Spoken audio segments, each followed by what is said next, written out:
Under a moon that had witnessed 900 years of blood and reincarnation, an old man waited for a son who no longer knew whether he was born of love or forged from hatred. If you enjoy my way of explaining and storytelling, don't forget to like and subscribe. It really motivates me to keep creating. In the northern reaches of planet Ran Yun stood the imperial capital of the Dishan Empire. Within an opulent palace of carved jade pillars and golden beams sat a man alone. He was nearing 40 years of age, a faint trace of silver already threading through his dark hair. Beneath brows sharp as drawn blades lay a pair of eyes that shimmered like distant stars, deep, unfathomable, carrying both brilliance and solitude. He was strikingly handsome, draped in a flowing green robe embroidered with subtle patterns of clouds and dragons. He radiated nobility. Majesty seemed to cling to him like a second skin. A vast map lay unfurled across the table before him. His gaze rested upon it, contemplative and still, as though weighing not borders and territories, but fate itself. A long while passed before he finally withdrew his eyes. Night had fallen. Moonlight poured down like silver frost, veiling the earth in quiet radiance. Rising without a sound, the man stepped out of the palace. He stood beneath the heavens, gazing at the moonlit land stretching endlessly before him, and let out a soft sigh. I wonder if Father is watching this world as well. A cotton velvet cloak was gently draped over his shoulders from behind. He lifted his hands to hold it in place and smiled faintly. Still not asleep, a woman stood behind him. She was exquisitely beautiful. Though time had touched her, it had not diminished her grace. Instead, it had refined her into something deeper, a mature elegance that glowed quietly in the night. Tenderness filled her eyes as she looked at him. "The night wind is cold," she said softly. "You should rest early." He reached back and clasped her hand. Lifting his gaze toward the moon, he spoke slowly, almost as if speaking to the heavens. "Qing Yi, what do you think our dad is doing right now?" At those words, Qing Yi's cheeks flushed crimson. She had stood beside this man for many years. She had even confessed to him the agreement she once made with his father. The years they had shared had nurtured their affection into something profound, yet in this moment, she still blushed like a young maiden. "It should be your dad," she murmured. He laughed softly, tightening his hold on her hand. "My father is your father." Warmth bloomed within her heart. Following his gaze to the moon above, she replied gently, "Dad should be resting." A peculiar glimmer flickered in his eyes. He shook his head. "No, I can feel it. Father is watching me right now." Far away in the Wang mansion, a vast water city, Wang Lin withdrew his gaze from the distance. He sat beneath a tree in the courtyard autumn wind, whispering around him. Leaves rustled overhead, and now and then one or two would drift downward, spiraling past his eyes. Fallen leaves always returned to their roots. They were like children departing, when weary, wandering through the world, yet ultimately returning to those they loved. Time flowed soundlessly with the falling leaves. Then, as though stirred by unseen hands, it began to accelerate. In the blink of an eye, 5 more years slipped past. The school of heaven had grown vast beyond measure. It had enveloped the 3 empires and continued spreading across planet Ran Yun like an invisible tide. Had peace endured, perhaps the world would have remained calm. But 3 years ago, upheaval struck the Dishan Empire without warning. The imperial court launched a sweeping suppression of the school of heaven, mobilizing vast armies to eradicate it entirely. The change was like pouring water into boiling oil. The mortal realm erupted. Chaos spread like wildfire. Yet the school of heaven's response was swift and terrifyingly decisive. Within half a month, they seized control of the Dishan Empire's military without shedding a single drop of blood. 6 or 7 out of every 10 citizens had already become believers. To topple an empire in less than a month, it was like a spring thunderclap exploding in the hearts of all under heaven. None had foreseen it. None were prepared. The Darqin Empire and the Chen Yin Empire refrained from rash action. Instead, they dispatched envoys to negotiate a non-aggression pact with the School of Heaven. Thus, the Dishan Empire vanished from history. In its place rose a new colossus, the Heaven Empire. Within the capital of the Heaven Empire, Wang Ping stood high above, clad in the dragon robe. From that lofty height, he gazed down upon the world beneath him. At his side, Qing Yi remained in silent companionship. The officials below looked up at their new sovereign. Yet none could see through him. It was as though nothing in this world possessed value in his eyes, as though even standing upon this throne was merely an act proof meant for someone unseen. Wang Ping's gaze swept across the land and then toward the far horizon. The fall of the Dishan Empire drew the attention of cultivators across Ran Yun. Signs of interference began to appear. And yet, Wang Lin's life remained as calm as still water. No ripple disturbed its surface. Only the lines upon his face deepened with age. This was the 5th year of the Heaven Empire.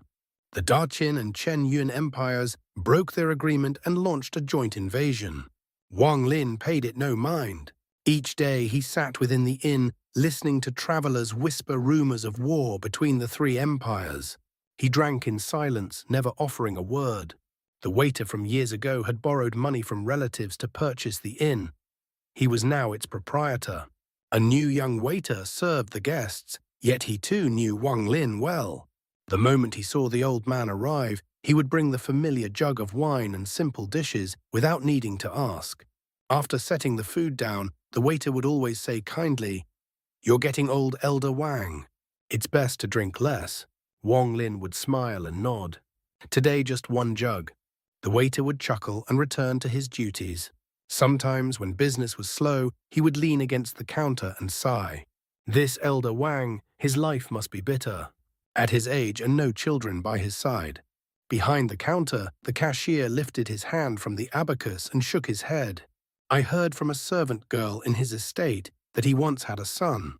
But the son left home many years ago and never returned. Wang Lin drank quietly, his gaze resting beyond the window.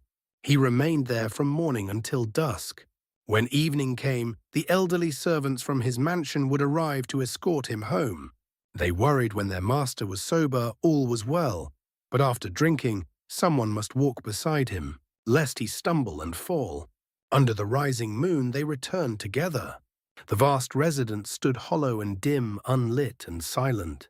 After dismissing the servants, Wang Lin sat alone in the courtyard, looking up at the heavens. "Time passes quickly," he murmured. "Pinger is already 47. Perhaps he has begun to sense something himself." The war between the 3 empires unfolded slowly. Cultivator interference brought many unforeseen twists. Yet everything changed when the Emperor of the Heaven Empire personally entered the fray. Regardless of cultivation realm, all who faced him retreated. One by one, the interfering cultivators withdrew from mortal affairs. Aside from Wang Ping's own appearance, another decisive factor lay with the Sun Ran and Zhao families, who had issued their commands. Within a golden military tent, Wang Ping sat at the head seat. After dismissing several courtiers, he stepped outside. His gaze drifted over the marching soldiers and then fixed upon Qilian Mountain in the distance.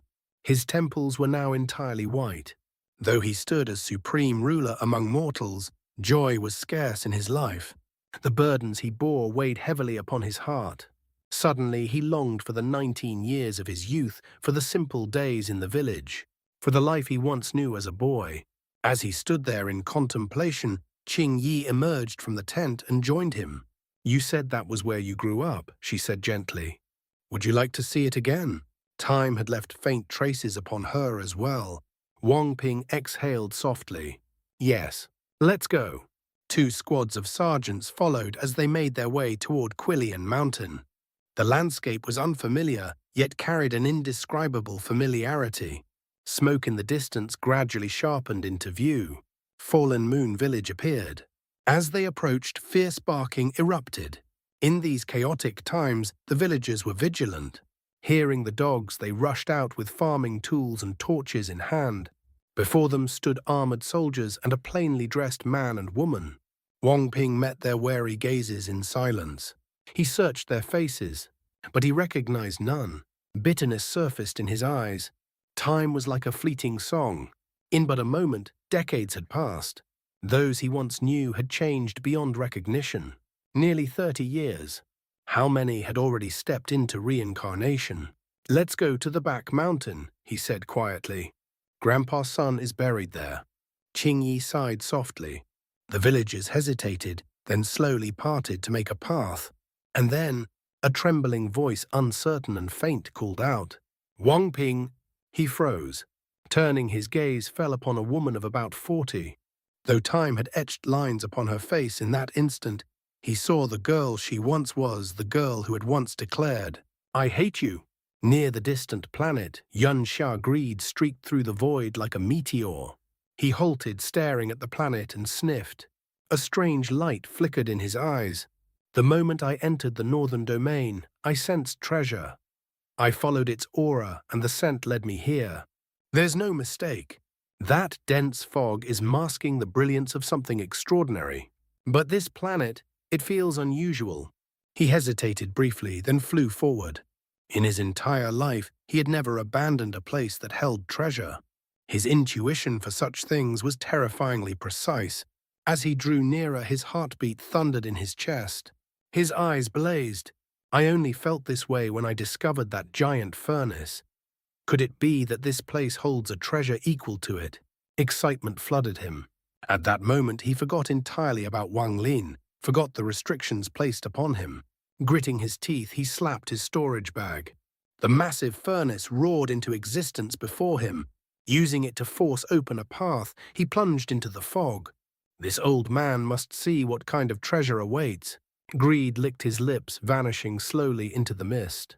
The middle-aged woman's lips trembled slightly as she whispered, "Wang Ping, it really is you." Wang Ping stepped closer. He studied her face, the youthful brilliance long faded, replaced by the quiet traces of time, and smiled gently. "Shu Ruotong." She bit her lower lip and gazed at him without blinking. After a long while, a graceful smile bloomed upon her face. "I recognized you the moment I saw you. Even after all these years, you still came back." Melancholy flickered in Wang Ping's eyes. Beside her stood a little girl of about 10 years old. The child resembled Zhou Rotong so closely that one could see her mother's former youth reflected in her features. "Is this your daughter?" Wang Ping asked softly. Shu Ruotong nodded. Turning to the girl, she said, "Call him uncle. He was your mother's childhood friend." The girl hesitated, shy and timid. She shrank behind her mother and murmured faintly, "Uncle." By now, several villagers had also recognized Wang Ping. Yet at the sight of the armored soldiers behind him, they dared not step forward to greet him. Wang Ping smiled at the little girl. "What is your name?" The girl hid even deeper behind her mother's back. Her eyes were filled with fear, and she did not answer. Wang Ping sighed inwardly. Looking once more at Zhou Rotong, he said quietly, "I'm going to the back mountain to pay my respects to Grandpa's son." From beginning to end, Zhou Rotong did not spare Qingyi a glance. She merely pulled her daughter closer and stood beside her husband. Her husband was a sturdy, broad-shouldered man, clearly inheriting the skill of a hunter from his father-in-law. Yet if Wang Ping were to look carefully, he would realize the man was not unfamiliar. Wang Ping turned and began walking toward the back mountain. Before following him, Qingyi cast a thoughtful glance at Zhou Rotong, who was gently stroking her daughter's hair. After Wang Ping had taken several steps, the little girl suddenly peeked out from behind her mother and called loudly, "Uncle, my name is Xu Nianping." "Nianping?" Wang Ping halted. "Nianping, Nianping." The name echoed softly within his heart. He did not turn around. After a brief pause, he continued walking. Only after they had left did the villagers slowly disperse. The sturdy man beside Zhou Ruotong let out a quiet sigh. "Why did you do this?" Zhou Ruotong lifted her head and smiled. Her smile was radiant, filled not with regret, but with quiet joy.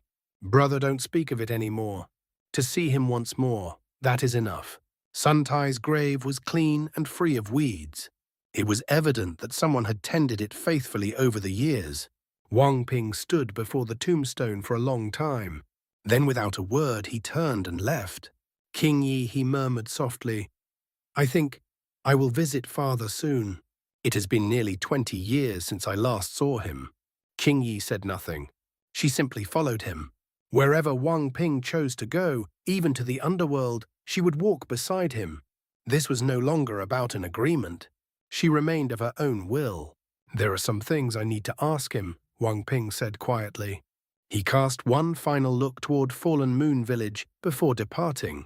In Vast Water City, Wang Lin no longer visited the inn. He spent his days seated within the courtyard waiting for Wang Ping to return. Fallen leaves must return to their roots. A wandering child will one day return to those who love him. 3 months later, Vast Water City was thrown into turmoil. Most of the servants in the Wang mansion had fled. Only one elderly servant with nowhere else to go chose to remain. The once bustling city had nearly emptied as civilians escaped the approaching war. Though the Heaven Empire's army did not harm commoners, fear spread like an invisible plague. Soon, Vast Water City fell under the Heaven Empire's control. Wang Ping stood outside the city gates. He did not enter. Instead, he turned and continued forward with the army. "Father, I have not yet fulfilled my wish. When I do, I will come to see you." Time's wheel continued to turn. Spring gave way to summer, to autumn, autumn to winter. In the blink of an eye, 5 more years passed. Wang Ping was 52. The Da-Qin Empire and Chen Yun Empire surrendered in succession. Thus, the Heaven Empire became the sole dominion of planet Ran Yun. When Wang Ping had left home, he was 27. It had taken him 25 years to obtain everything he once desired. Though many unseen forces had shaped his path, though Wang Lin's single word of assent had quietly paved the way, none of it surprised him. Sometimes he felt time had moved far too quickly. Yet even after conquering the world, Wang Ping did not immediately return. Instead, he calmly surveyed the mountains and rivers under his command, feeling the weight of the world in his grasp. Meanwhile, Wang Lin still sat in his courtyard each morning. Accompanied by his aging servant, he lived quietly and without disturbance. Over these 50-plus years, his heart had slowly transformed. 10 years passed without a ripple. At 62, Wang Ping had grown visibly old. 10 years of supreme authority had exhausted his spirit. Weariness seeped deep into his bones. He found himself longing for childhood, for the 8 years spent wandering the world, and most of all, for the 27 years when his father had stood beside him. Qingyi had also grown old. Wrinkles marked her once smooth face. Yet her gaze had become softer than ever, though they had never been blessed with a child. On this day, the 35th year since Wang Ping left his father, autumn wind swept through the air. Carrying a faint chill, Wang Ping relinquished his throne. Before departing, he entrusted the empire he had conquered to an official who had followed him faithfully from the beginning. What he carried with him were 35 years of memories. And Qingyi. A carriage rolled along the official road. Leaves drifted beside it, swaying in the wind before falling gently to the earth.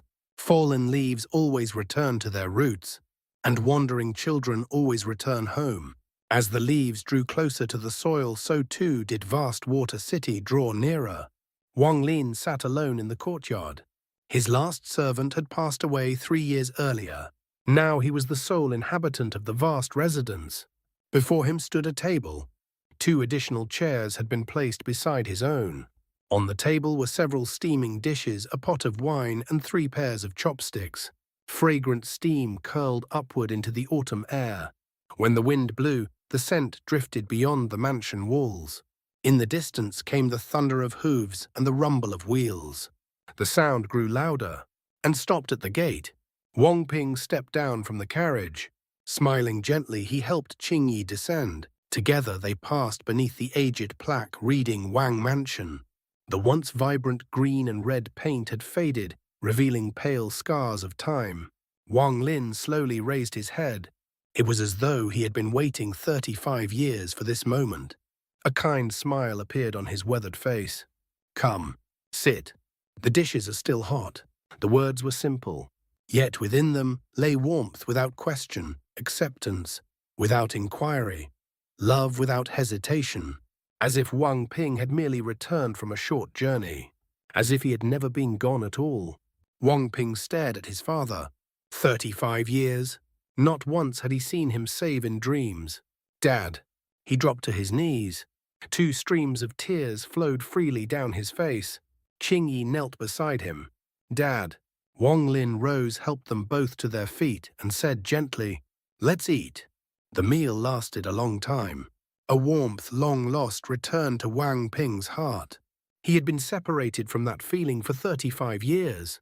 During those years at Wang Ping's side, Qingyi had already deduced Wang Lin's true identity.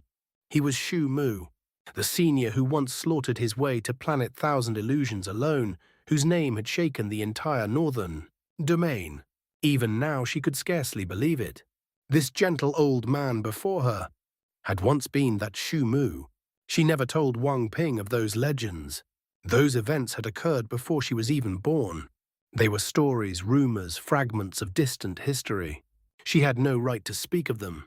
When the moon rose high and bright and the autumn wind swept softly through the courtyard, Wang Ping finally set down his chopsticks. He looked at his father.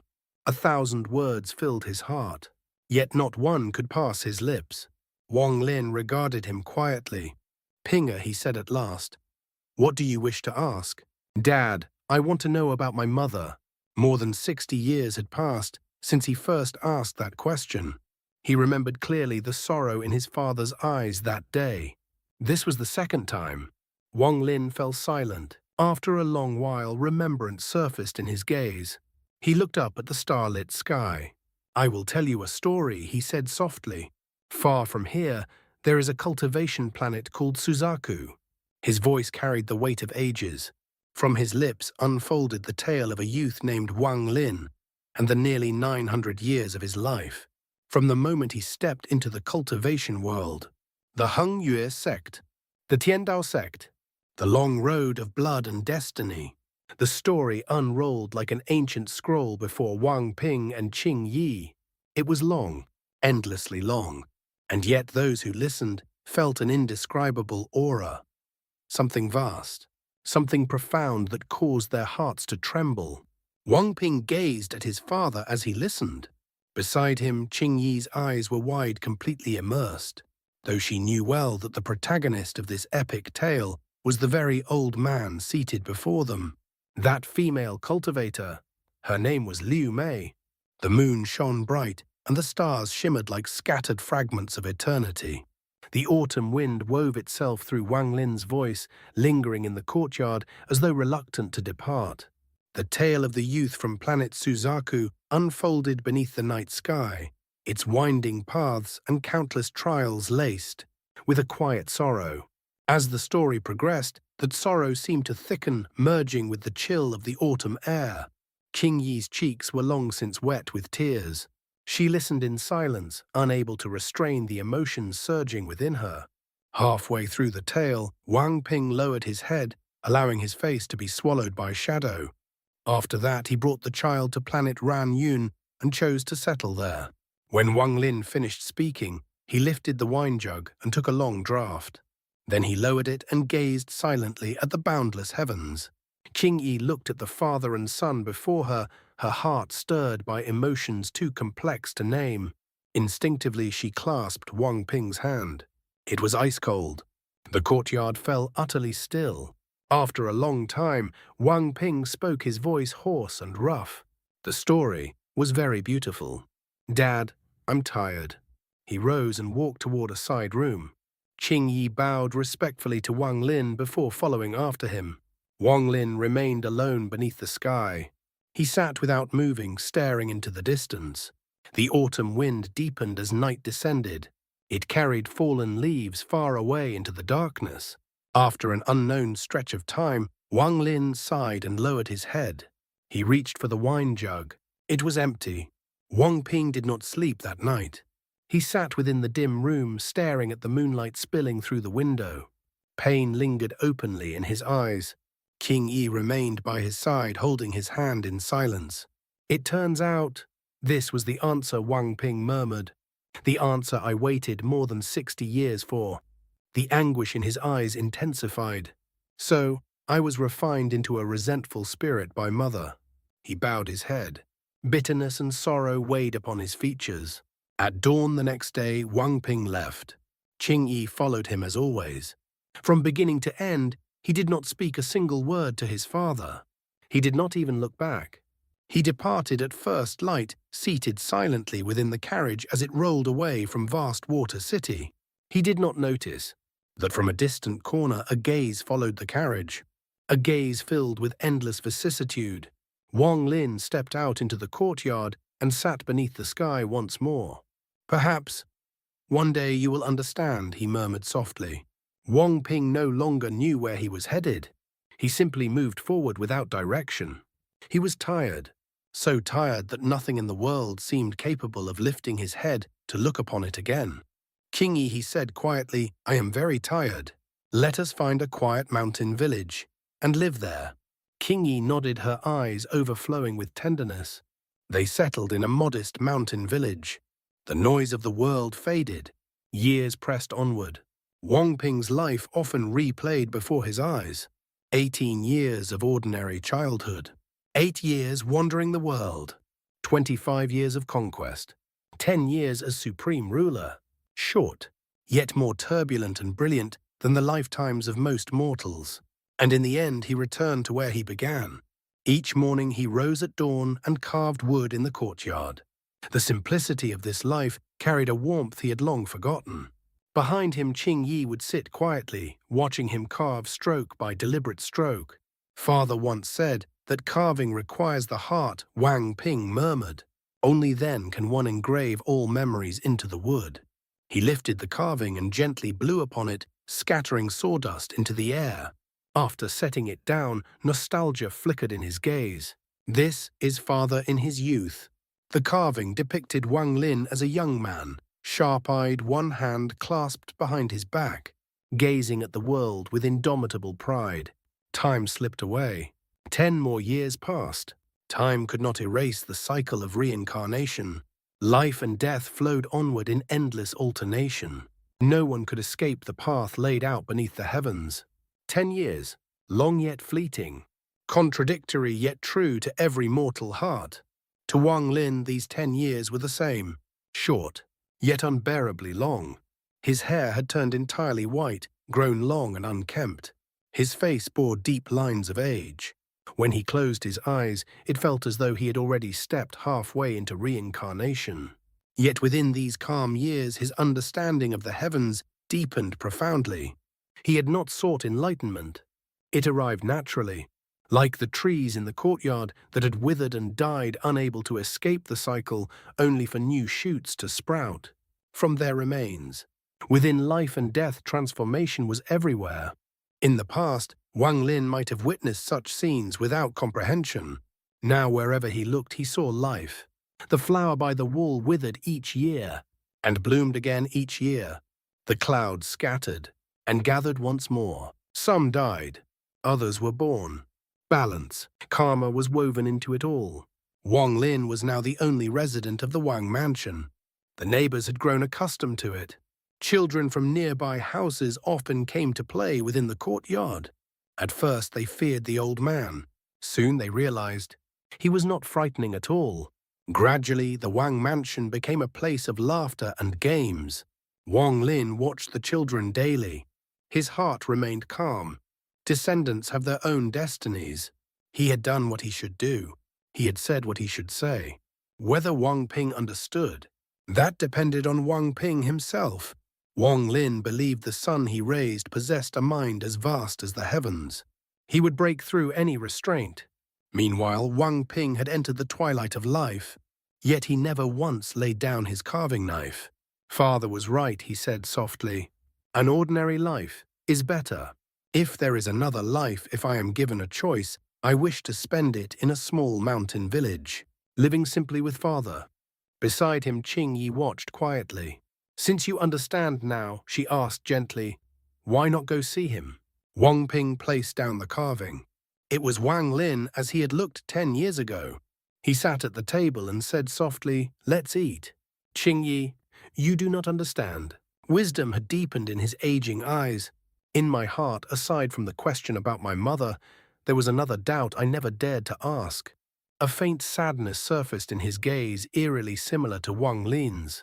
I always felt that doubt was the true reason Father would not allow me to cultivate. He had seen faint clues, but never dared to pursue them.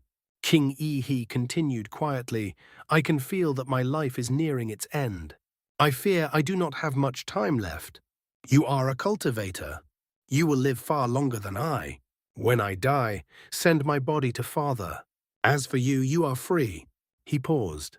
But no matter how much time passes, you must not forget that you belong to me for one cycle of reincarnation. His voice carried quiet resolve. Qingyi trembled. She was about to speak, but he continued. These years have been hard for you. As a cultivator, you could change your appearance at will. Yet for my sake, you allowed yourself to age beside me, so I would not feel alone. I, Wang Ping, will never forget this. If there is another life, I will never forget you. Tears streamed down Qingyi's face. Her cultivation had long since reached the peak of the late nascent soul stage, raised by Wang Lin himself. More than 20 years ago, while accompanying Wang Ping, she had comprehended her own domain. Her domain, regretless passion.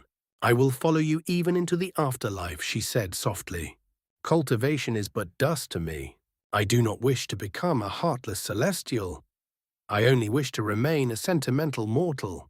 Wang Ping looked at her and sighed. Why must you be like this? At that moment, a bolt of thunder tore across the starry heavens. If one looked closely within that lightning streak was a colossal and savage beast.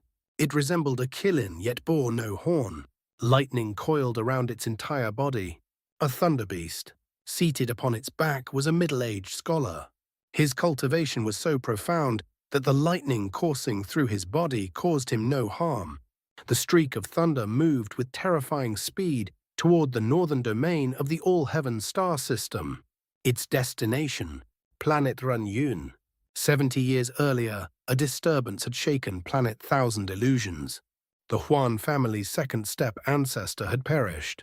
Rumors spread that a messenger of the Thunder Celestial Temple had been responsible. The rumor drew the temple's attention. Investigation suggested that the suspected imposter had not left planet Runyun. Thus, someone had been dispatched. The scholar's cultivation had already surpassed the first step. He stood at the illusory yin stage. He did not slow. He flew straight toward Runyun. There are actually those who dare impersonate a messenger of the Thunder Celestial Temple, he sneered. Such audacity has not appeared for a very long time. As a true messenger of the temple, I shall see who this person is. Do not think that merely mastering a few thunder spells qualifies you to pretend. A true member of the Thunder Celestial Temple possesses a thunder beast. He patted the beast beneath him. The thunder beast roared. Its cry echoed across the stars. They drew ever closer to planet Runyun. That's all for today's content. See you in the next part. Support me by becoming a member. It will give me more motivation. Thank you so much.